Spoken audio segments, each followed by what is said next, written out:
Amén. De pronto nos enfrentamos a situaciones, ¿verdad? Que nos desvían de lo que queríamos hacer, que nos distraen, ¿verdad? De pronto de lo que teníamos que hacer específicamente en ese momento, en ese día. De pronto hicimos planes, pero se nos fueron, no realizamos los planes porque nos distrajimos con alguna otra cosa y ya no pudimos hacer lo que queríamos hacer. Las distracciones son comunes en nuestro día, amén, son muy comunes en nuestra vida cotidiana y las enfrentamos todo el tiempo. Las distracciones nos hacen perder tiempo, las distracciones nos hacen a veces lamentar, ¿verdad? Que se nos fue el día y no hicimos lo que teníamos que hacer. Las distracciones de pronto, hermanos, nos llevan a situaciones más complicadas. Son peligrosas las distracciones. Alguien que se distrae mientras maneja puede causar un accidente y ese accidente puede traer resultados negativos o resultados mayores, ¿verdad? En cuanto a la pérdida de vidas o también pérdidas materiales. Lo cierto es que distraernos es algo que sucede todo el tiempo. Se dice que la distracción es el mal de esta época. Amén, es el mal de esta época. Tenemos tantas cosas que roban o buscan robarnos la atención, que si no estamos nosotros bien enfocados o estamos nosotros con el cuidado debido, podemos perder, aleluya, de alcanzar muchas cosas. En la Biblia, el apóstol Pablo nos señala que tenemos una carrera que tenemos que correr. Dice el apóstol Pablo que tenemos una carrera por delante. Amén. Y tenemos también nosotros que correr esa carrera con perseverancia. Miren lo que dice Hebreos capítulo 12, versículo número 1, la Nueva Traducción Viviente, dice: por lo tanto, ya que estamos rodeados por una enorme multitud de testigos de la vida de fe, quitémonos todo peso que nos impide correr. Note esto, todo peso que nos impide correr. Tenemos una carrera que tenemos que correr, pero hay cosas que nos pueden llegar a impedir, pueden llegar a ser impedimentos. ¿Qué cosas son estas? Bueno, Pablo menciona, dice especialmente el pecado que tan fácilmente nos hace tropezar. Pablo asume que el pecado, la realidad del pecado, es un impedimento que no nos permite avanzar hacia donde tenemos que avanzar. Cuando Dios nos creó, cuando Dios, aleluya, creó al ser humano, cuando Dios establece aleluya, una familia. Dios tiene propósitos para todos nosotros. Dios tiene planes muy claros que hacer con nosotros. Sin embargo, cuando nosotros no estamos corriendo esa carrera como debemos de hacerlo, el pecado, cuando le abrimos las puertas al pecado, el pecado es un impedimento que no nos permite correr como debemos de hacerlo. Dice que el pecado que tan fácilmente nos hace tropezar. Pero sigue diciendo: y corramos con perseverancia la carrera que Dios nos ha puesto por delante. Pablo pudiera estar hablando de la carrera de la fe. Amén, la profesión de fe, que las enseñanzas de Cristo aplicadas en nuestra vida. Tenemos que correr esa carrera de la fe. Pero la carrera también puede ser, hermanos, una respuesta que estamos buscando nosotros alcanzar. Quizás puede ser esa restauración en el matrimonio, puede ser esa restauración en la familia, puede ser esa restauración financiera. Hay muchas cosas en la vida que nos trazamos metas, nos trazamos objetivos, nos trazamos propósitos que alcanzar y son esa carrera que nosotros queremos lograr llevar a cabo. Queremos nosotros alcanzar lo que nos proponemos. Bueno, si queremos nosotros realizar esa carrera con éxito, si queremos alcanzar éxito en nuestra carrera, necesitamos despojarnos. Dice la Escritura, necesitamos quitarnos todo peso que nos impide. Y las distracciones pueden ser ese tipo de peso que nos están distrayendo y de pronto se pregunta: ¿por qué no alcanzo lo que quiero? ¿Por qué no logro el objetivo que me he trazado? ¿Por qué como familia no alcanzamos las metas que nos proponemos? Bueno, veamos qué tipo de distracciones, qué tipo de impedimentos no nos están permitiendo alcanzar lo que nosotros queremos alcanzar. La palabra distracción en el diccionario aparece como dejar de prestar atención. Amén. Cuando dejamos de prestar atención, es el fenómeno, ¿verdad? O la distracción trabaja con el quitar, el robar nuestra atención. Amén. Ya sea una actividad, ya sea una charla, ya sea una circunstancia, pero hay situaciones que están apareciendo en nuestra vida solo para distraernos. No están para ayudarnos, no están para contribuir, no están para dar un impulso a nuestra carrera. No, están para impedirnos que sigamos adelante. Están para distraernos, para robar nuestra atención. La distracción entonces tiene que ver con dejar de prestar atención. Y hay diferentes factores que influyen en el desvío de la atención. Pablo menciona en el versículo 1, dice que ya que estamos rodeados por enorme multitud de testigos. ¿Quiénes son estos testigos? Pablo está refiriéndose al capítulo 11.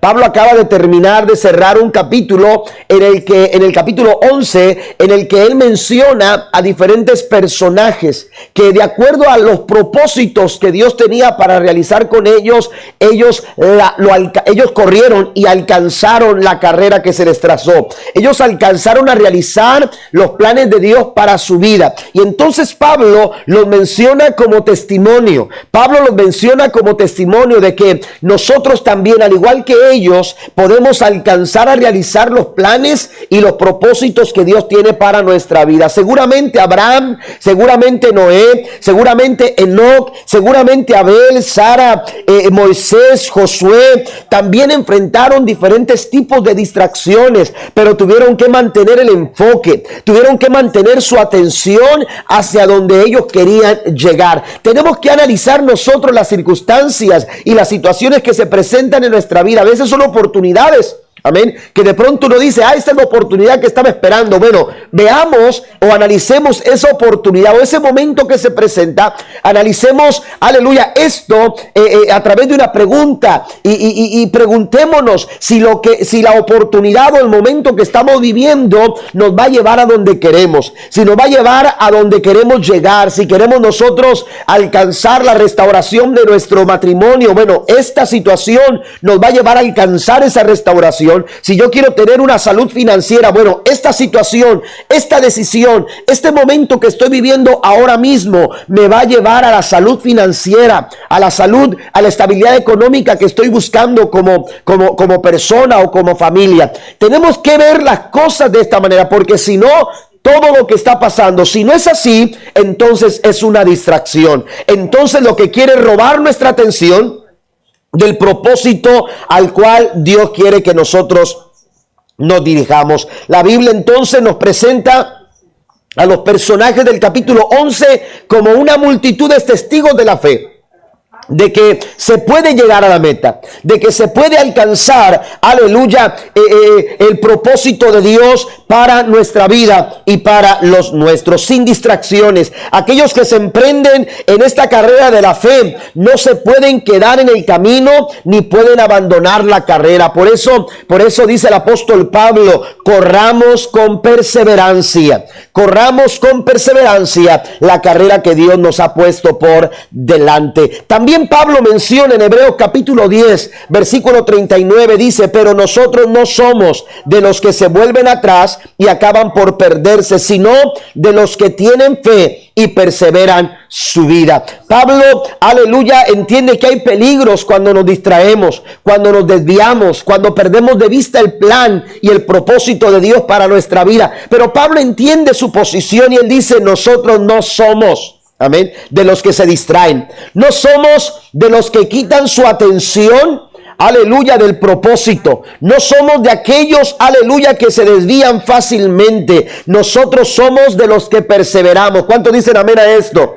Nosotros somos, aleluya, de aquellos que perseveran, de aquellos que se mantienen en el rumbo correcto, de aquellos que son capaces de aguantar, porque de pronto estamos queriendo llegar a un punto, pero se nos hace difícil, se nos hace complicado, se nos hace, aleluya, difícil de poder llegar llegar. Sin embargo, cuando nosotros sabemos esperar, cuando perseveramos, esa es la palabra perseverar. Eso tiene que ver con perseverar. Eso tiene que ver con aguantar y las circunstancias que de pronto nos quieren detener, pero nosotros perseveramos porque sabemos que si seguimos adelante, nosotros vamos a lograr el objetivo. No somos de los que retrocedemos, no somos de los que nos distraemos. Es importante entonces ver que hay diferentes factores que están queriendo distraernos a nosotros de alcanzar el propósito de Dios en nuestra vida. Las distracciones tienen el potencial de desviarnos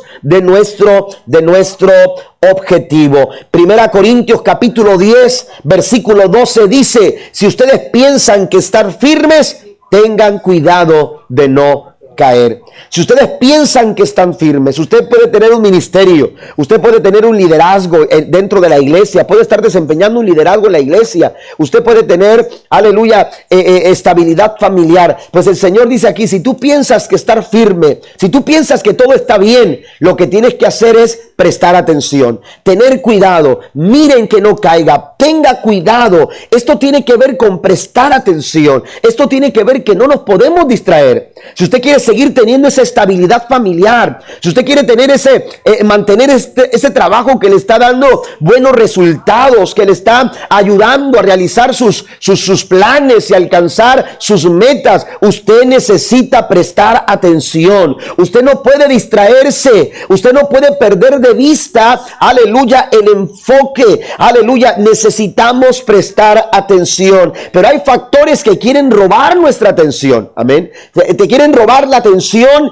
como padre, como esposo, en tu trabajo, como cristiano, te quieren robar la atención. Y esos factores los quiero mencionar en esta mañana. Solo quiero mencionar algunos factores que quieren robar nuestra atención y quieren distraernos para impedir que nosotros corramos la carrera que tenemos por delante. ¿Cuáles son esos factores? Aquí los menciono. Número 1, el primer factor es la tentación.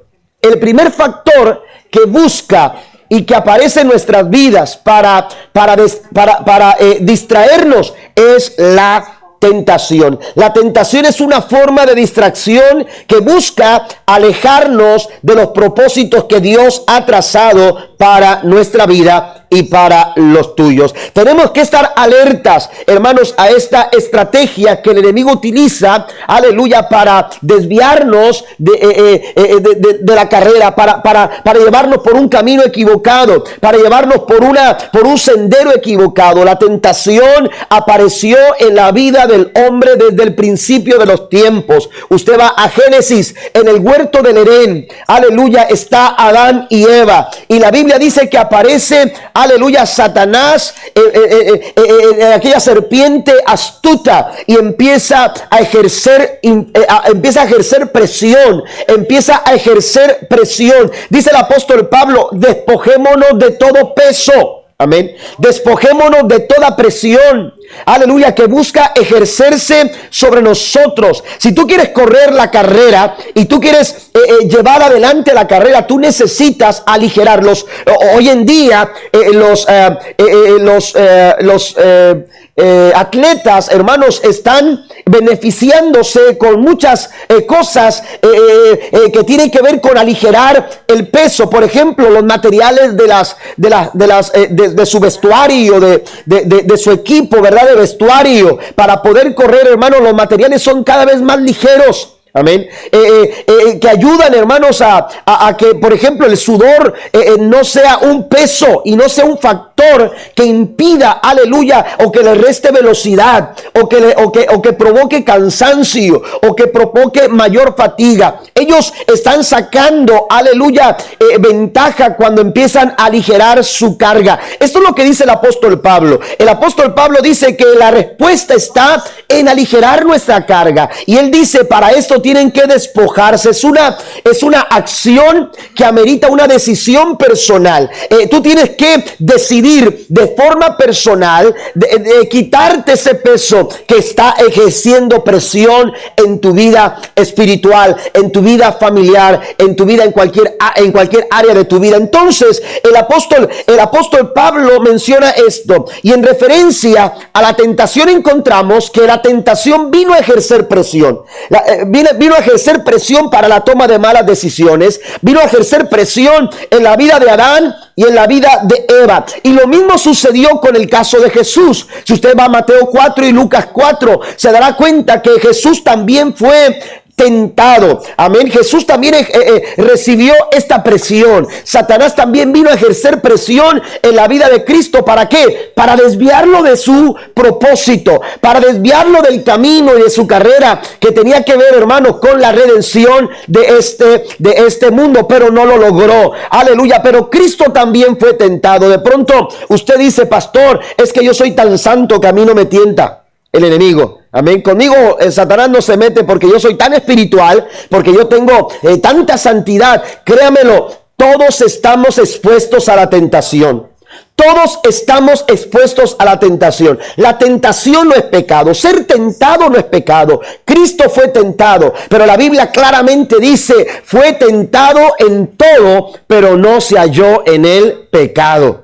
Amén. Porque ser tentado no es pecado. Lo que es pecado es ceder a la tentación. Cuando cedemos a esta artimaña del enemigo, eso es lo que viene o lo que resulta en pecado. Fue lo que pasó con Adán y Eva. Ellos cedieron a las presiones, cedieron a esa presión, a esa fuerza, a ese peso que ejerció la tentación en ellos. Ellos cedieron y entonces, aleluya, el resultado fue pecado. Entonces, ser tentado no es pecado. Todos estamos expuestos a este tipo de tentaciones o a diferentes tipos de tentaciones. Aquí lo importante es saber cuál es nuestra respuesta.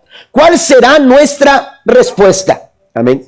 Nosotros tenemos hay una frase que dice, no recuerdo quién la dijo, pero suena de esta forma: yo no puedo impedir que los pájaros vuelen en mi cabeza o sobre mi cabeza, pero lo que sí puedo impedir es que hagan nido en ella. Amén. Los pájaros pueden volar sobre, pero no van a hacer nido en mi cabeza. Es lo mismo que tenemos que hacer nosotros. Esa es la actitud que tenemos que tomar a la hora de que el enemigo quiere ejercer presión en nuestra vida. Cuando somos tentados, tenemos nosotros que, aleluya, eliminar cualquier tipo de oportunidad, quitar cualquier tipo de oportunidad de la cual el enemigo se quiera tomar para poder, aleluya, hacer nido en nuestra mente, en nuestros pensamientos. Tenemos que llevar cautivo todo pensamiento. Mira lo que dice el Santiago en el capítulo 1, versículo 12 en adelante. Dios bendice a los que soportan con paciencia las pruebas y las tentaciones, porque después de superarlas recibirán la corona de la vida que Dios ha prometido a quienes lo aman. Cuando son tentados, acuérdense de no decir que Dios me está tentando. Dios no tienta a nadie. Amén. La tentación no viene de Dios. La tentación no es pecado. Pecado es ceder a la tentación, pero también tenemos que entender que la tentación no viene de Dios. ¿Y por qué es importante mencionar esto? Porque entonces, si la tentación no viene de Dios, entonces nada que no venga de Dios es bueno. ¿Está conmigo? Nada que no venga de Dios es bueno. No tengo por qué tomarlo, no tengo por qué abrazarlo, no tengo por qué recibirlo, no tengo ni siquiera, aleluya, por qué investigar si me conviene o no. Si no viene de Dios, no es bueno. ¿Estamos de acuerdo?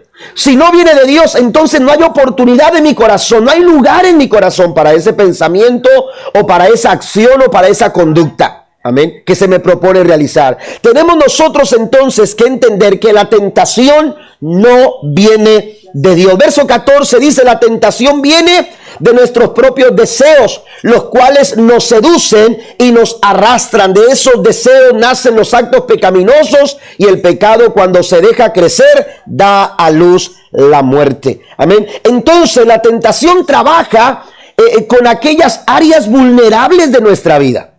Y Satanás conoce cuáles son esas áreas vulnerables de nuestra vida, cuáles son las debilidades que nosotros, aleluya, tenemos en nuestra vida. Amén. Y Satanás va a trabajar con esas áreas. Y Satanás se va a valer de esas áreas vulnerables en nosotros, que si no son disciplinadas por medio del compromiso y del carácter, tienen la capacidad de destruirnos.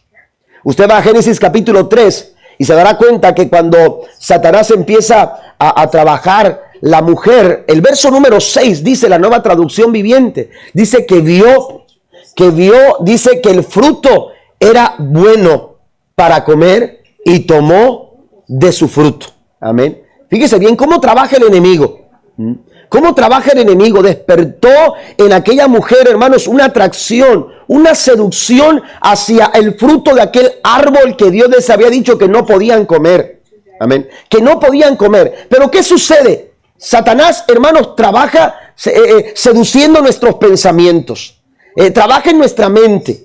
Y empieza a trabajar con un pensamiento en nuestra mente, hermanos. ¿Por qué? Porque Él quiere convencernos.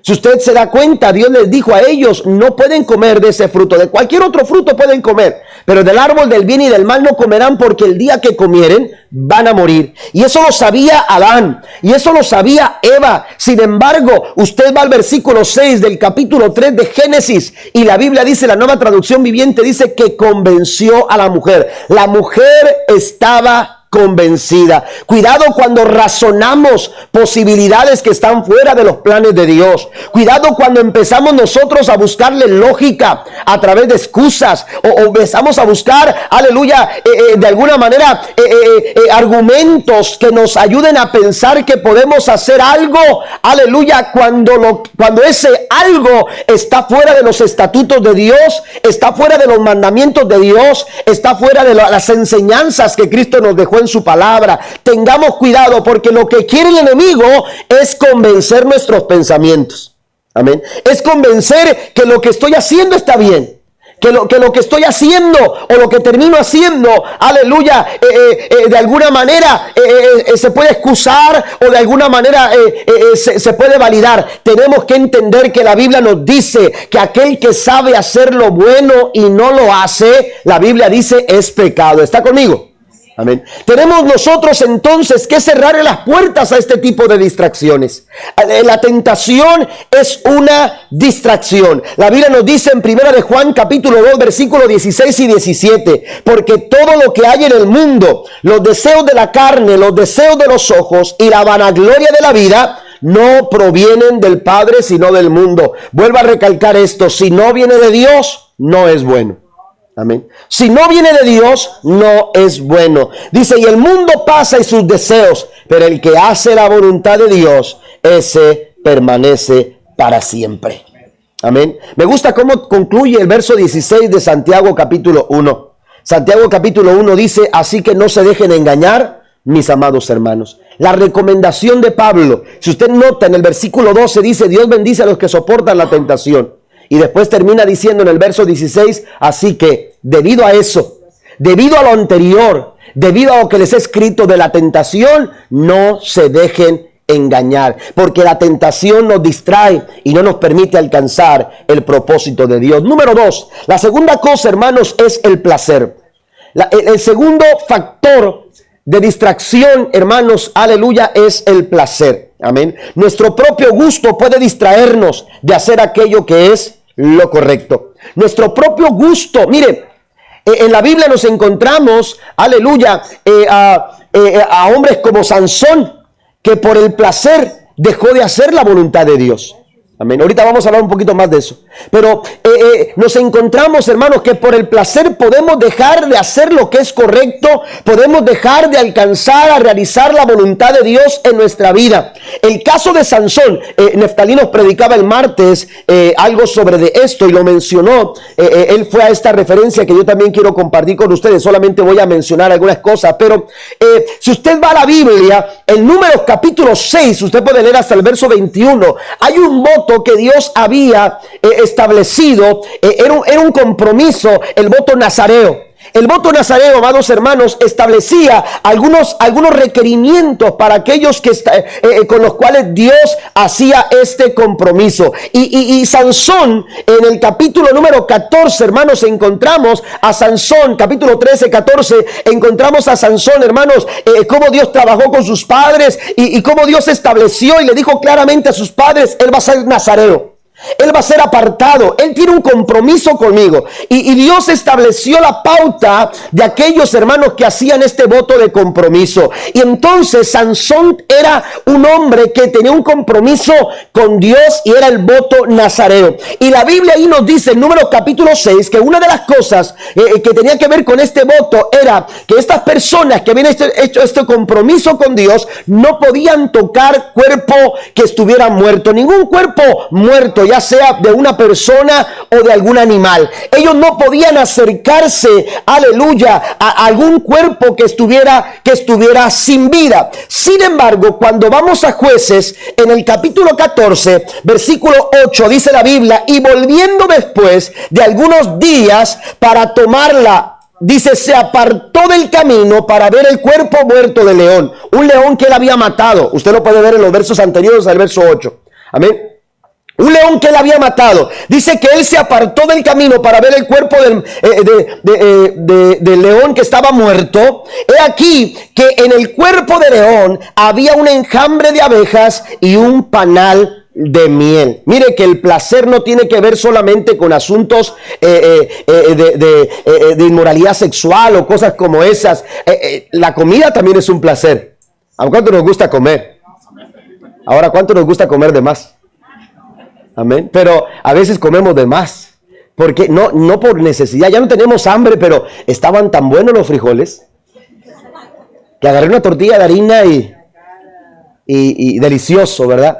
Y a veces comemos de más. Amén. ¿Por qué? Porque nos da un placer comer. Amén. Tenemos el placer de comer. Amén. Y entonces eso puede ser un placer. Y Sansón, hermano, se dejó llevar por el gusto. Se dejó llevar por el placer. Amén. Al punto de que no tuvo cuidado, no tuvo reparo alguno en acercarse a aquel cuerpo de aquel animal muerto. Aleluya. Aquel león que estaba muerto. Cuando él va a donde está aquel animal muerto, hermano, de pronto descubre que en aquel animal muerto estaba un enjambre de abejas, amén, con un panal de miel. Y él dijo: no puedo dejarlo ahí, no puedo dejarlo ahí, tengo que tomarlo. Y él se acercó al animal muerto, aun cuando el voto nazareo impedía que él como nazareo, aleluya, se acercara, aleluya, a un animal muerto. En otras palabras, él rompió el compromiso. En otras palabras, él quebró, aleluya, este voto de tal manera, amados hermanos, aleluya, que empezó a caminar de una manera equivocada. ¿Por qué? Porque empezó a caminar en contra de la voluntad del Señor. Empezó a caminar de una manera que no agradaba al Señor. Porque Dios establece en su palabra, hermanos, normas, leyes, conductas que le agradan. Y Dios es muy claro en su palabra qué es lo que Dios espera de ti, qué es lo que Dios espera de mí. Dios nos enseña y nos traza un camino por el cual nosotros podemos y debemos de caminar. La Biblia dice que hay caminos que al hombre le parecen derechos, amén, pero su final son caminos de muerte. Y la tentación, así como el placer, nos llevan por caminos incorrectos, nos llevan por caminos que no agradan al Señor. Por eso tenemos que evitar esas distracciones. Por eso el apóstol Pablo dice: quítense todo peso que no les permita correr hacia la dirección que Dios quiere que ustedes corran. Y entonces, mire cómo claramente dice la Escritura que se apartó del camino. Esto es lo que pasa cuando nos distraemos. Cuando usted se distrae, usted pierde el camino. Usted pierde el rumbo. Usted empieza a caminar por caminos equivocados. Y esos caminos equivocados empiezan a provocar actitudes equivocadas. Y empiezan a provocar conductas equivocadas que no agradan al Señor.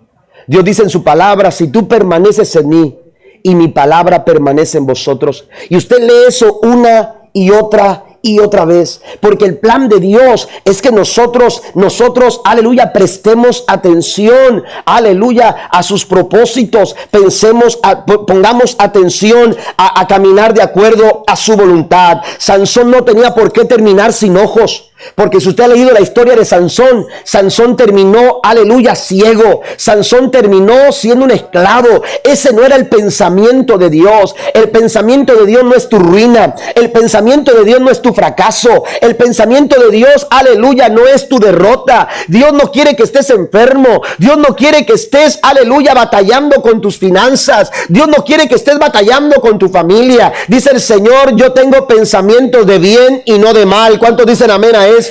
Dios tiene pensamientos de bendición para tu vida. Dios tiene pensamientos de prosperidad para nosotros, pero tenemos que tener cuidado.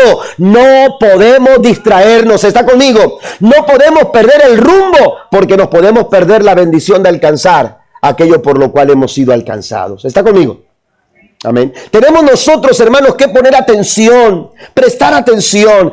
Sansón se apartó, el placer lo apartó, aleluya. En este caso la Biblia dice que se apartó del camino, haciendo referencia al momento, pero la verdad es que el placer lo apartó del voto que había hecho con Dios. Su propósito, el propósito de Dios para nuestra vida, amados hermanos, está conectado con algo más grande que el placer de un momento.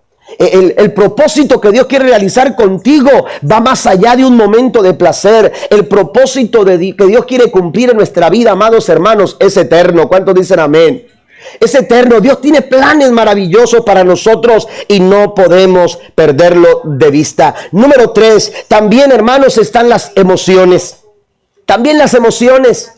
Además de la tentación, además del placer, también las emociones, aleluya, son factores de distracción.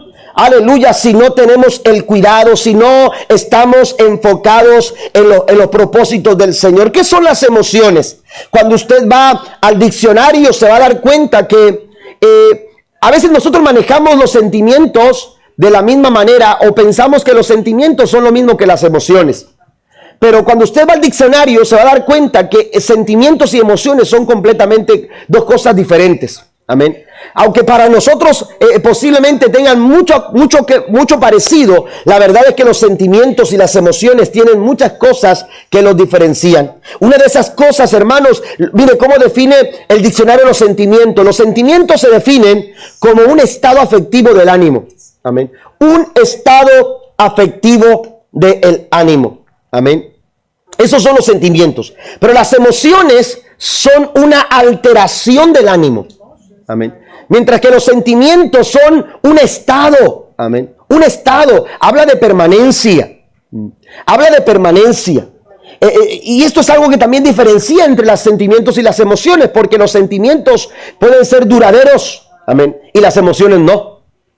De pronto usted se da cuenta que el esposo se enojó, ¿verdad? Y ya se enojó el esposo, y de repente dice mi esposo anda enojado. Usted dice, me anda enojado, no voy a decir nada. Y de repente en 5 minutos ve a su esposo diferente, haciéndole un café, o bueno. ¿Por qué? Porque las emociones, hermanos, no duran. Las emociones son pasajeras. Mire cómo define el diccionario las emociones. Las emociones, dice, son alteraciones del ánimo intensas y pasajeras, agradables o penosas. Amén. Pueden ser agradables las emociones, o pueden ser nos pueden dar vergüenza por la forma en que respondimos o reaccionamos emocionalmente.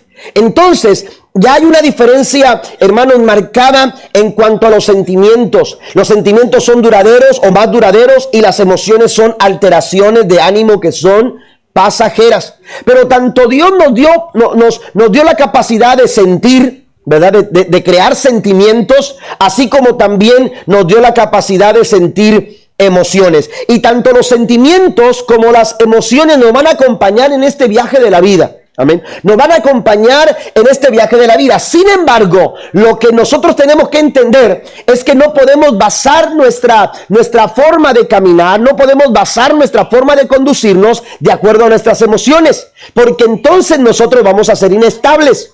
Amén. Una característica de las emociones es que son cambiantes, son pasajeras. Amén. Son alteraciones de ánimo. Hoy estoy contento, quizás después voy a estar triste. Hoy estoy enojado, después voy a estar, voy a hacer un pan de dulce, ¿verdad? Un pan de azúcar con todo mundo. Pero entonces son alteraciones de ánimo y eso nos hace ver a nosotros, hermanos, que son poco confiables. ¿Está conmigo? Que son poco confiables. Entonces Pablo dice, si yo quiero correr la carrera que tengo por delante y quiero llegar a la meta, yo no puedo dejarme llevar por la tentación porque me distrae. No puedo dejarme llevar por los placeres porque me distraen. Pero también las emociones. Alguien me dijo cuando comenzaba el ministerio, apenas estaba en la escuela bíblica, me dijo un pastor mayor, me dijo, no dejes que tus emociones afecten tus decisiones.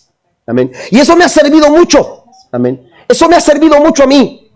Porque a veces tomamos decisiones en base a nuestras emociones. Estoy enojado y entonces decido no hablarle a nadie. Amén. Decido romper amistad, decido romper todo tipo de relación. Y estoy de esta manera y tomo, cuidado con las emociones porque son pasajeras. ¿Qué sucede cuando las emociones bajan? Y empieza uno, pero es que no quería decirte esto. Es que yo no quería actuar así. Es que yo no quería hablarte de esta manera. Pero me dejé llevar por el enojo. Me dejé llevar por el descontento. Me dejé llevar por muchas cosas. Entonces tenemos que tener cuidado. Las emociones no son fiables. No son confiables. Mire, usted escucha a personas decir, es que no sé qué hacer. Y la buena amiga, ¿verdad? La comadre. O esas personas que sanan todo a través del Facebook, ¿verdad? Amiga, haz como te dicte tu corazón, ¿verdad? Y le ponen un montón de emojis ahí, ¿verdad? Entonces, haz lo que sientas en tu corazón, como tu corazón te diga. ¿Sabe que la Biblia dice todo lo contrario? Miren lo que dice la Biblia. Vaya conmigo a Jeremías capítulo 17, versículo 9. El corazón humano es lo más engañoso que hay. Y dice, y extremadamente perverso. ¿Quién realmente sabe qué tan malo es? Las emociones, hermanos, no pueden tomar el control de nuestra vida porque nos van a distraer. Si las emociones están controlando tu familia, cuidado, te van a llevar a tu casa a un lugar equivocado, a un lugar que tú no quieres llegar. Si tu matrimonio está dejándose llevar por las emociones, tú estás caminando inconstantemente, eres inestable, tu matrimonio está mal fundamentado. Tú tienes que tomar decisiones, aleluya, no influenciadas o movidas o basadas en tus emociones. Las emociones que están fuera de control no suelen producir resultados que honren a Dios. Santiago capítulo 1 versículo 20 dice, porque la ira del hombre en la ira del hombre no obra la justicia de Dios. En esas emociones la justicia de Dios no está presente. Cuando las emociones están, hermanos, fuera de control, cuando las emociones nos controlan a nosotros, estamos caminando equivocadamente. Estamos corriendo la carrera de una manera equivocada. Por eso el apóstol Pablo nos recomienda, despójense de todo peso que les acecha. Amén. Despójense de todo peso que les acecha. Si usted va a tomar decisiones y quiere tomar decisiones correctas, usted necesita, aleluya, enfocarse en la voluntad de Dios, enfocarse en los propósitos de Dios. Mire, este texto no está ahí en sus notas, pero aleluya, quiero por favor que lo leamos en Proverbios capítulo número 3, versículo número 3. Dice, nunca permitas, más adelante, versículo número 5, perdón. Dice, confía en el Señor con todo tu corazón y no dependas de tu propio entendimiento. Busca su voluntad en todo lo que hagas. Amén. Lo que yo decido, lo que yo hago, lo que yo hablo, lo que yo pienso, tiene que estar alineado a la voluntad del Señor. Tiene que estar alineado a la voluntad del Señor. Lo que yo voy a decidir por mi familia, lo que yo voy a decidir por mi matrimonio, lo que yo voy a decidir por mi iglesia, lo que yo voy a decidir por esta nación, lo que yo voy a decidir en mis finanzas, lo que yo voy a decidir en mi trabajo, todo tiene que estar alineado a la perfecta, agradable y buena voluntad de nuestro Señor. Dice, busca su voluntad en todo lo que hagas y Él te mostrará cuál camino tomar. Amén. Necesitamos la dirección de Dios en nuestra vida, en todo, y enfocarnos en hacer la voluntad de Dios, aleluya, en esta carrera que estamos llevando por delante. Otro texto en Romanos capítulo 8, este texto no lo tienen tampoco ahí en su nota, pero Romanos 8 nos dice, y los que viven según la carne no pueden agradar a Dios. Permítame leerlo de esta manera, los que viven de acuerdo a las emociones. Amén. No estoy culpando las emociones. Lo que estoy diciendo, hermanos, es que tenemos que tener cuidado de nuestras emociones. Porque esas emociones descontroladas, esas emociones que nos dominan, pueden llevarnos por caminos equivocados. Pablo le dice a Timoteo en su segunda carta, capítulo 2, verso 22, huye de las malas pasiones de la juventud. Huye de las malas pasiones de la juventud. Y entonces, ¿qué es lo que dice? Esmérate en seguir la justicia, la fe y el amor y la paz. Romanos 8:8. Amén. Romanos 8:8 es el texto que acabo de mencionar anteriormente. Tengo que esmerarme en seguir la justicia, la fe, el amor y la paz, junto con los que invocan al Señor con un corazón limpio. Amén. No deje que sus emociones lo controlen. Someta sus emociones a la voluntad del Señor. Someta sus emociones, aleluya, a los propósitos de Dios. Proverbios capítulo 16, versículo 32 dice, mejor es ser paciente que poderoso. Más vale tener control propio. Amén. Más vale que usted tenga control propio. No hemos recibido un espíritu de temor, sino de poder, de amor y dominio propio. Más vale tener control propio que conquistar una ciudad. Número 4. El cuarto distractor, hermanos, o el cuarto factor de distracción es el orgullo. Amén. El orgullo también es una manera sutil de distraernos, porque nos seduce y nos distrae de los propósitos divinos. Jesús advirtió, hermanos, acerca del orgullo. Jesús advirtió, aleluya, de lo destructivo y de lo malo que es nosotros anidar un concepto más alto del que realmente debemos de nosotros tener. Dice Lucas capítulo 12 versículo 15, y luego dijo, tengan cuidado, noten esto, tengan cuidado. Dice, esto tiene que ver con atención. Pongan atención a esto, con toda clase de avaricia. La vida no se mide por cuánto tienen. Y hay personas que miden la vida. Hay personas que miden el éxito. Hay personas que miden el valor de la gente por lo que tienen. Y eso es una manera orgullosa. Eso tiene que ver con vanidad. Eso tiene que ver con ego. Dice Jesús, toda clase de avaricia.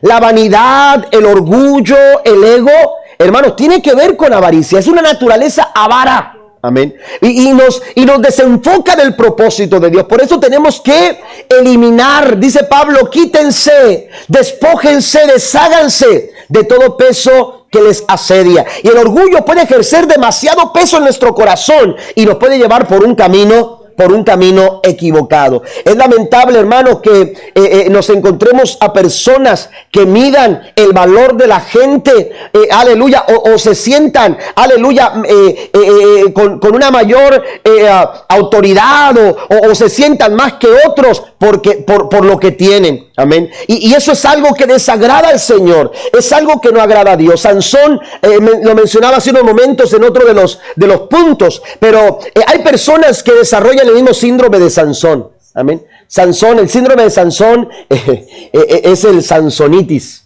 Amén. Sansonitis. Amén. Anótelo. Sí.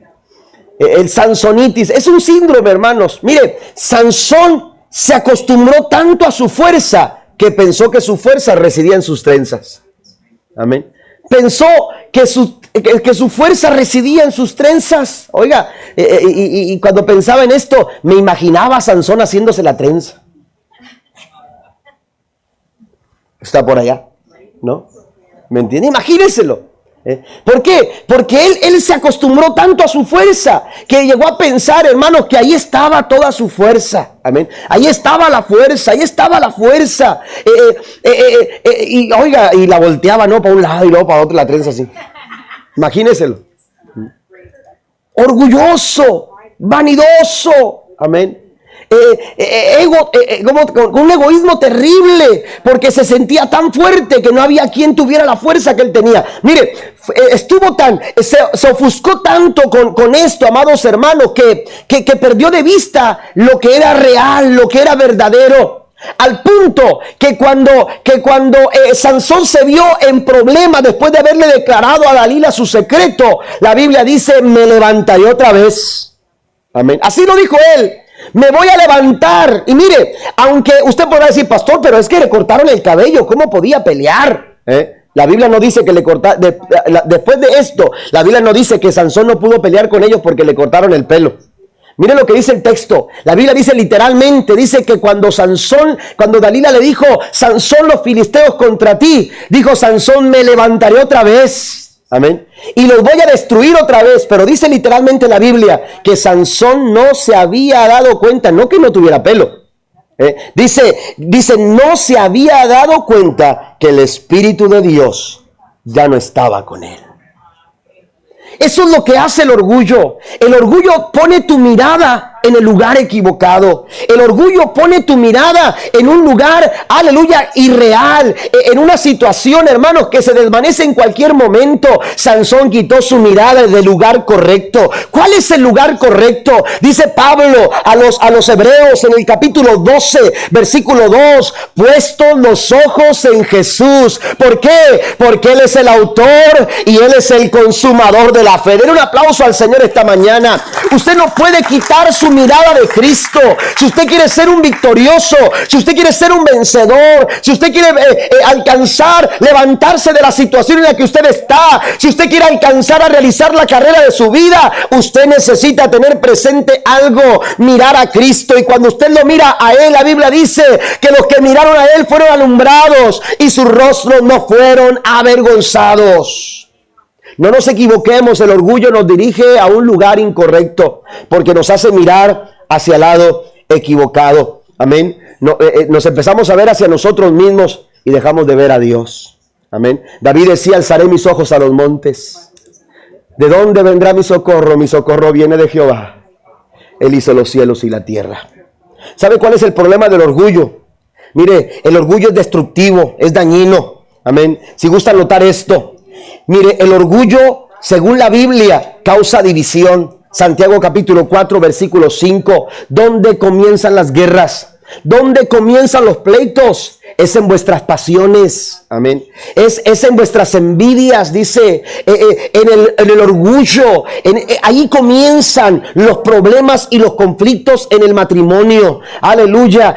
Ahí comienzan los problemas y los conflictos en el hogar. Ahí comienzan toda clase de problemas en el trabajo, cuando dejamos que la envidia, aleluya, que es una clase de avaricia, nos lleve a actuar y caminar por un camino equivocado, nos distrae. Aleluya. Y queremos alcanzar lo que nosotros queremos, sin importar a quién, aleluya, lastimemos, sin importar a quién dañemos. Entonces el orgullo es causa de división. Proverbio 28:25 dice: el altivo de ánimo suscita contiendas, mas el que confía en Jehová prosperará. También el orgullo no permite someternos a la voluntad de Dios. Santiago capítulo 4, versículo 6 al 8 nos refiere esto. No podemos someternos a la voluntad de Dios cuando hay orgullo en nuestro corazón. Amén. ¿Por qué? Porque eso sería humillarnos, eso sería depender de Dios, eso sería someternos a Dios y someternos a su voluntad. Pero el orgulloso quiere hacer lo que él quiere, piensa en él, piensa en sus intereses, aleluya, y piensa de una manera egoísta. Por eso el orgullo es malo y nos destruye. También el orgullo nos aleja de alcanzar la gracia de Dios. Hay gente que por orgullo no disfruta el beneficio de la gracia del Señor. Santiago Santiago 4:6 dice, Dios resiste a los soberbios y da gracia a los humildes. Amén. No es que Dios no quiera bendecirlos, no es que Dios no quiera hacer algo por ellos, pero el orgullo no se lo permite. La gente orgullosa no le da espacio, no le da lugar para que Dios pueda operar con su gracia sobre su vida. Y por último, el orgullo garantiza nuestra caída y destrucción. La Biblia dice claramente en Proverbios 16, versículo 18, el orgullo va delante de la destrucción y la arrogancia es antes de la caída.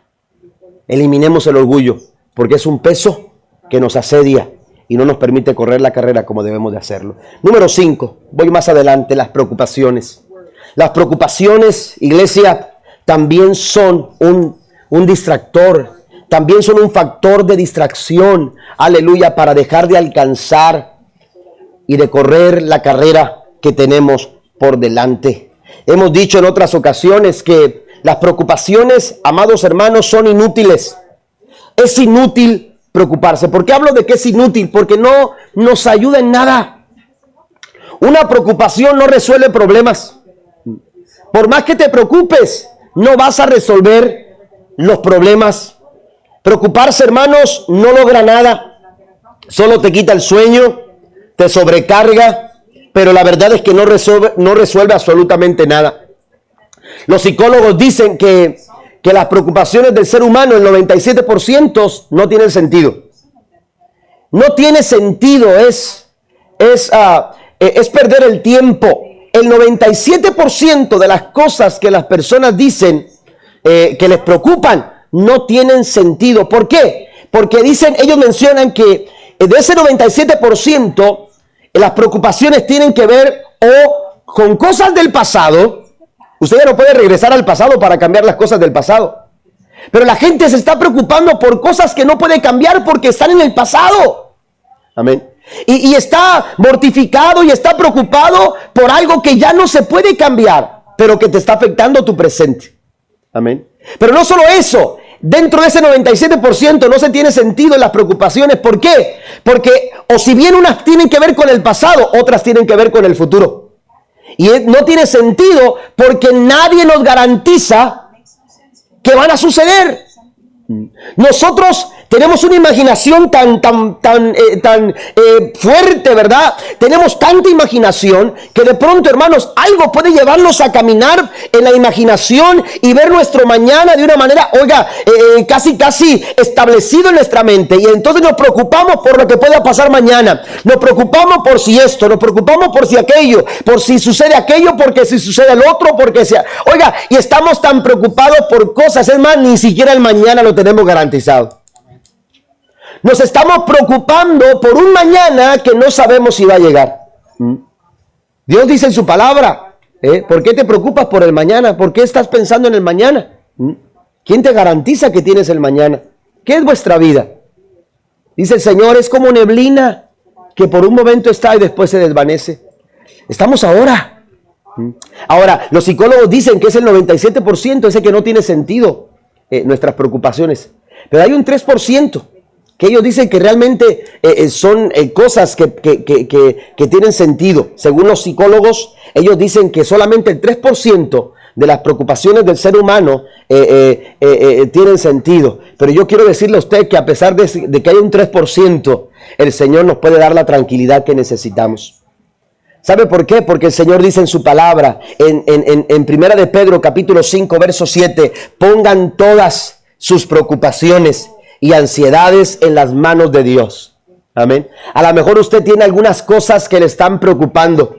A lo mejor usted tiene algunas cosas que le están llenando de ansiedad su corazón. A lo mejor usted está lidiando y está batallando para poder conciliar el sueño, porque hay cosas que le están robando su sueño. Yo quiero decirte una cosa, esta mañana tú puedes estar tranquilo. Esta mañana tú puedes gozar la paz de Cristo. Esta mañana tú puedes gozar el beneficio del cuidado de Dios, porque Dios dice en su palabra, pongan todas sus preocupaciones y ansiedades en las manos de Dios, porque si alguien puede tener cuidado de nosotros, es Él. ¿Cuántos dicen amén? Es Él quien puede tener cuidado de nosotros. David no se preocupaba por nada, porque él decía en el Salmo 23, Jehová es mi pastor, y cuando Él es mi pastor, nada me va a faltar. Den un aplauso al Señor esta mañana, podemos dejar de preocuparnos. Dios nos da la capacidad, hermanos, aleluya, de estar tranquilos y de estar confiados. Ahora, usted va a Mateo capítulo 6, versículo 31 en adelante, y ahí se mencionan 4 cosas. Cristo dice 4 cosas que tú puedes hacer para estar sin preocupaciones. ¿Qué tenemos que hacer? Dice el versículo número 32. Voy a leer primero el 32. Dice la Escritura: estas cosas dominan el pensamiento de los incrédulos, pero su Padre Celestial ya conoce todas sus necesidades. Amén. Está hablando de los incrédulos. Esta es la nueva traducción viviente, la versión nueva traducción viviente. La Reina Valera del 60 dice los gentiles. Amén. Se refiere a los gentiles. ¿Quiénes son los gentiles? Gente que no conoce a Dios. Lo primero que tengo que hacer yo para no tener preocupaciones es conocer a Dios. Amén. Usted quiere estar libre de preocupaciones, conozca al Señor. ¿Sabe por qué? Dice el Señor, los incrédulos están preocupados por esas cosas. Pero ¿qué sucede con nosotros? Tenemos un Padre Celestial. Amén. Mire, voy a decirlo de esta manera. Cuando nos preocupamos, estamos viviendo como huérfanos. No sé si me explico. Pero cuando usted se preocupa, usted está viviendo como huérfano. Amén. ¿Qué sucede con nuestros hijos? ¿A poco nuestros hijos se preocupan por lo que van a comer mañana? Por si, ¿qué zapatos van a tener mañana? ¿A poco nuestros hijos dicen, voy a tener ropa limpia para mañana? No, eso de mis papás. Mi papá sabrá cómo traer comida. Mi papá sabrá qué zapatos me voy a poner. Esas no son preocupaciones mías. Amén. Yo tengo un Padre que se ocupa de mí. Pues Dios dice, ustedes no tienen por qué vivir como huérfanos. Vuestro Padre Celestial sabe que tienen necesidad de esas cosas. Y si nuestro Padre sabe, hermanos, que tenemos necesidad de esas cosas, Él nos va a dar lo que necesitamos. ¿Alguien lo cree? Lo primero que tengo que hacer es conocer a Dios. Esto tiene que ver con una relación personal con Él. Cuando tú empiezas a vivir una vida para Dios, tú empiezas a relacionarte todos los días. Y todos los días el Señor estará ahí para ayudarte y está ahí para suplir cualquier tipo de necesidad. Número 2, que Dios sea tu prioridad. Dios tiene que ser nuestra prioridad. En el verso número 33, el Señor nos dice lo siguiente. Dice, esas cosas dominan, verso 33. Dice, busquen el reino de Dios por encima de todo lo demás y lleven una vida justa y les dará todo lo que necesitan. Buscar primeramente el reino de Dios y su justicia. Entonces yo quiero estar libre de preocupaciones. Voy a relacionarme con Él, voy a conocer a Dios. Segundo, voy a poner a Dios en primer lugar en mi vida. Que Dios sea mi prioridad. ¿Qué es tu prioridad? ¿Cuáles son tus prioridades? ¿Sabe cuál es el problema en muchas familias? Tiene que ver con prioridades. ¿Sabe cuál es el problema de muchos matrimonios? Tiene que ver con prioridades. Amén. En muchas áreas de nuestra vida tenemos conflictos porque los conflictos comienzan en nuestras prioridades. Pero cuando tú ordenas tus prioridades, ¿y quién tiene que ser el primero en tu vida? ¿Quién tiene que ser el primero en tu vida? El primero en tu vida tiene que ser Dios. El primero en tu vida tiene que ser Cristo. Y cuando tú pones en el primer lugar de tu vida al Señor, la Biblia dice, busca primeramente el reino de Dios y su justicia, y las demás cosas el Señor te las va a dar por añadidura. Es el resultado de buscar al Señor. Número 3, vivir un día a la vez.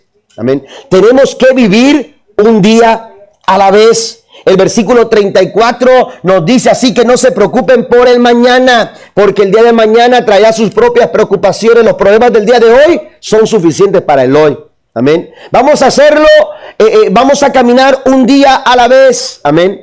Vamos a vivir el hoy, vamos a enfrentar los retos del hoy, vamos a salir adelante hoy. Mañana ya veremos, Dios estará con nosotros. Y me encanta esto, ¿sabe por qué? Porque Dios sabe ocuparse cada día de nosotros. En cada día de nuestra vida el Señor estará presente. Dios dice en su palabra, Lamentaciones capítulo 3, versículo 22, dice que por la misericordia de Jehová no hemos sido consumidos, porque nunca decayeron sus misericordias, nunca. Amén. No han decaído en el pasado, no han decaído en el presente. ¿Y sabe qué? No van a decaer en el futuro, porque la misericordia de Dios es nueva cada mañana. Le dijo al pueblo de Israel, no guarden comida para mañana. Así le dijo Dios al pueblo de Israel en el desierto. No tienen por qué guardar maná para mañana. No tienen que pensar, y si mañana no hay maná, no se preocupen por eso. Mañana a la misma hora, en el mismo lugar, va a haber maná para ustedes, porque la misericordia de Dios es nueva cada mañana. Satanás quiere distraernos, Satanás quiere llevarnos por camino equivocado, pero Satanás tiene que, aleluya, Satanás tiene que ser vencido a través de nuestra actitud, a la manera de correr esta carrera, y que nosotros entendamos que Dios se ocupa de nosotros cada mañana. Cada mañana habrá una misericordia de Dios esperando para tu vida, y Dios así lo va a hacer. Y por último, confiar en el cuidado de Dios. Confiar en el cuidado de Dios. El versículo, aleluya, 31 dice, así que no se preocupen por todo eso, diciendo, ¿qué comeremos? ¿Qué beberemos? ¿Qué ropa nos pondremos? Esas preguntas a veces nos agobian. Esas preguntas a veces nos desafían. ¿Me entiende? Pero usted tiene que confiar en el cuidado de Dios. Tenemos que aprender a confiar en el cuidado de Dios. El hijo de Abraham le preguntó, papá, ¿dónde está el carnero? ¿Dónde está el animal para el sacrificio? ¿Se imagina ese momento para este hombre? Pero Abraham dijo, no te preocupes, vamos a confiar en el cuidado de Dios, Él va a proveer. Y apenas, hermanos, aleluya, estaba para sacrificarlo cuando Dios le dijo, no lo hagas, ya he visto que me amas. Mira detrás de tus espaldas, y la Biblia dice que se encontró a un carnero, a un animal que estaba enredado. Y ese fue el que sacrificó. Dios va a proveer para su vida. Tenemos que confiar en el cuidado maravilloso de Dios. ¿Cuál es el resultado? ¿Cuál es el resultado de todo esto? Filipenses capítulo 6 dice, no se preocupen por nada, oren por todo. ¿Y sabe que a veces lo hacemos diferente? No estamos orando por nada y estamos preocupados por todo. Y Dios nos dice en Filipenses 4:6, no se preocupen por nada. Si hay cosas por las cuales te estás preocupando, el Señor dice, mira, no te preocupes por ellas, ora por ellas. ¿Qué te preocupa tu hijo? Ora por tu hijo. ¿Qué te preocupa tu esposo? Ora por tu esposo. ¿Qué te preocupa las finanzas? Ora por tus finanzas. ¿Te preocupa tu estado físico? Ora por eso. El Señor dice, no se preocupen por nada, oren por todo, porque preocuparse no cambiará nada, pero si tú oras por todo, las cosas van a cambiar.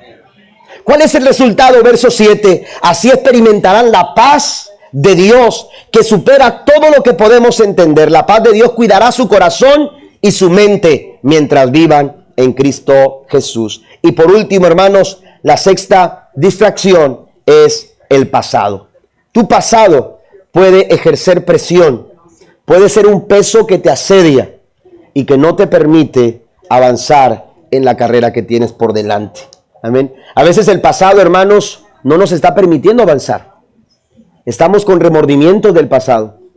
Estamos con resentimientos del pasado. Yo me acuerdo que cuando íbamos al rancho a visitar a mis abuelos, teníamos que ir a traer agua. Amén. Y entonces nos mandaban a traer agua y mi abuelo decía, agarren ese palo que está allá. Y ese palo tenía una cadena de un lado y una cadena del otro con un gancho. Yo no sé cuántos de ustedes les tocó así, amén. Pero íbamos al ojo de agua que le llamaban allá, ¿verdad? O al río, íbamos a llenar botes de agua, amén. Y entonces poníamos el palo aquí encima de nuestros hombros y las cubetas colgaban. Y ahí íbamos caminando, tratando de que no se cayeran, ¿verdad? El agua, tratar de llegar a nuestro destino, a la casa del abuelo, para poder vaciar en el tanque el agua para el uso del día. Y así íbamos una y otra vez. ¿Saben que a veces, hermanos, estamos queriendo caminar de esa manera la carrera? Estamos queriendo correr la carrera de esa manera. Estamos con resentimientos por un lado. ¿Por qué? Con remordimiento por un lado, por las cosas que nosotros hicimos en el pasado. Por cosas que nosotros hicimos que dañaron a otras personas y estamos con remordimientos. Ya a veces las personas nos perdonaron, ya Dios nos perdonó. El enemigo quiere que esas culpas del pasado estén presentes en nuestra vida, pero la Biblia dice que cuando Cristo viene a nuestro corazón, de modo que si alguno está Cristo, nueva criatura es. Y las cosas del pasado quedan en el pasado. ¿Cuántos alaban a Dios? Dios no te va a recordar tu pasado. Dios nunca te va a sacar en cara tu pasado. Dice que las cosas, aleluya, son nuevas. Y el Señor dice que quedan en el pasado. Las cosas viejas pasaron. He aquí todas son hechas nuevas. Lo que viene de Dios siempre es bueno. Y Dios siempre trae cosas nuevas a nuestra vida. Pero hay remordimientos que el enemigo ha querido hacer presentes en nuestra vida, que no nos están permitiendo avanzar. El Señor dice en esta mañana, tienes que soltar esos remordimientos. Tienes que dejar a un lado esos remordimientos y empezar a valorar la nueva vida que Cristo te dio a través de la cruz del Calvario. Pero a veces no solamente son los remordimientos, sino también los rencores, los resentimientos. Ahí vamos, queriendo correr, queriendo caminar, queriendo avanzar, pero no podemos porque llevamos una carga de remordimientos y de resentimientos. El Señor, aleluya, quiere que nos liberemos de esa carga. Los resentimientos a veces son con aquellas cosas que la gente nos hizo. Alguien nos dañó, alguien nos afectó, alguien nos hizo daño, alguien nos atacó, alguien realizó alguna ofensa en contra de nosotros. Y entonces hay matrimonios que no pueden avanzar, aleluya, porque siempre están los remordimientos del pasado y los rencores, los resentimientos por algo que yo hice o por algo que me hicieron. Y así hay muchas familias, no pueden alcanzar la bendición del Señor. Dios dice, tenemos que dejar las cosas en el pasado. Mira lo que dice el apóstol Pablo. Pablo tenía muchas cosas que pudieran ser remordimientos en su vida. Pablo pudo haber dicho, es que hay muchas cosas malas que yo hice en mi pasado, pero también Pablo pudo haber dicho, hay muchas cosas que me hicieron a mí, que me dañaron y que me afectaron. Sin embargo, Pablo dice en Filipenses capítulo 3, pueden pasar los músicos por favor, Filipenses capítulo 3 versículo 13, no, amados hermanos, no lo he logrado. Sigo corriendo, amén, sigo adelante, amén, pero me concentro únicamente en esto, olvido el pasado y fijo la mirada en lo que tengo por delante, y así avanzo. De otra manera no se puede avanzar. Si tú todavía estás cargando cosas del pasado, tú no vas a poder avanzar. Querrás hacerlo, pero no vas a poder. Pablo dice, la única manera de poder avanzar es dejar el pasado en el pasado. Me olvido del pasado, me concentro en esto, esa atención. No permita la distracción. Me concentro en esto. Me olvido del pasado y fijo mi mirada en lo que tengo por delante. Pablo le dice a los hebreos, hay una carrera que tenemos por delante que no podemos dejar a medias. Hay una carrera que tú tienes que realizar en tu vida y no te puedes distraer porque te puedes equivocar en el camino. Las cosas del pasado tienen que quedar en tu pasado. Póngase de pie por favor conmigo, estoy terminando. Isaías capítulo 43 versículo 18 dice, no os acordéis de las cosas pasadas, ni traigas a la memoria las cosas antiguas. Fíjese bien, dice la escritura, ya no te acuerdes del pasado. Amén. Ya no te acuerdes del pasado. Tienes que olvidarte de estas cosas. Usted lee la Nueva Traducción Viviente y la Nueva Traducción Viviente dice, pero olvida todo eso. Hablando del pasado, olvida todo eso. Yo no sé quién lo haya afectado a usted, yo no sé qué le hayan hecho, yo no sé qué haya hecho usted, pero cuando usted está en Cristo, usted es una nueva persona. Cuando usted está en Cristo, las cosas viejas pasaron. Cuando usted está en Cristo, todas las cosas son hechas nuevas. Mire lo que dice la Escritura, según la Nueva Traducción Viviente, dice, pero tú olvida todo eso. Dice, no es nada comparado con lo que yo voy a hacer. Las cosas del pasado no te permiten ver lo que Dios quiere hacer en tu vida, lo que Dios quiere hacer en tu corazón, lo que Dios quiere hacer en tu familia. Las cosas del pasado no te ayudan. Tienes que olvidarte de ellas, por más duro, por más difícil, por más complicadas que hayan sido. El Señor dice, tienes que dejarlas a un lado. Tienes que dejarlas en el pasado. Tenemos que correr esta carrera. Usted no se puede quedar a la mitad. Dice la Escritura, no somos de los que retrocedemos. Usted no se puede quedar en el camino. Tu hogar, tu casa, tu matrimonio, tu liderazgo, tu ministerio. No fui diseñado para que se quede en el camino. Dijo el apóstol Pablo, corramos con perseverancia la carrera que tenemos por delante. Yo no sé el tipo de carrera que usted ahora mismo está llevando a cabo, pero lo que sí sé es que Dios quiere que perseveres. Lo que sí sé es que Dios quiere que llegues a la meta. Él dice en su palabra que Él no comienza algo y lo deja a medias. Dijo el apóstol Pablo, aquel que comenzó la buena obra en mí, Él la va a terminar. ¿Alguien lo cree? Dios no deja nada a medias. No somos llamados a abandonar la carrera. Termino con un texto en Proverbios capítulo 24, versículo 30 al 34. Pasé por el camino del perezoso, por el viñedo de uno que carece de sentido común. Vi que había crecido espinos por todas partes. Estaba cubierto de maleza y sus muros destruidos. Entonces, mientras miraba y pensaba en lo que veía, aprendí esta lección. Un rato más de dormir, un poquito más de sueño, un breve descanso con los brazos cruzados. Entonces la pobreza te asaltará como un bandido y la escasez te atacará como un ladrón armado. Un poco así es la distracción. La distracción a veces es un poco, son unos segundos, es un momento, pero que si nos descuidamos, hermanos, podemos perder. Dice, entonces llegará la pobreza, entonces llegará la ruina. Usted y yo tenemos que en esta mañana decirle al Señor, Señor, ayúdame a no distraerme, ayúdame a no desviarme, ayúdame a alcanzar el propósito. Yo quiero correr y yo quiero alcanzar la meta. ¿Cuántos quieren hacerlo también? Yo quiero llevar a mi familia a cruzar esa meta. Yo quiero llevar a mi matrimonio a cruzar esa meta. Yo no quiero quedarme en el camino, pero para ello tenemos que poner atención.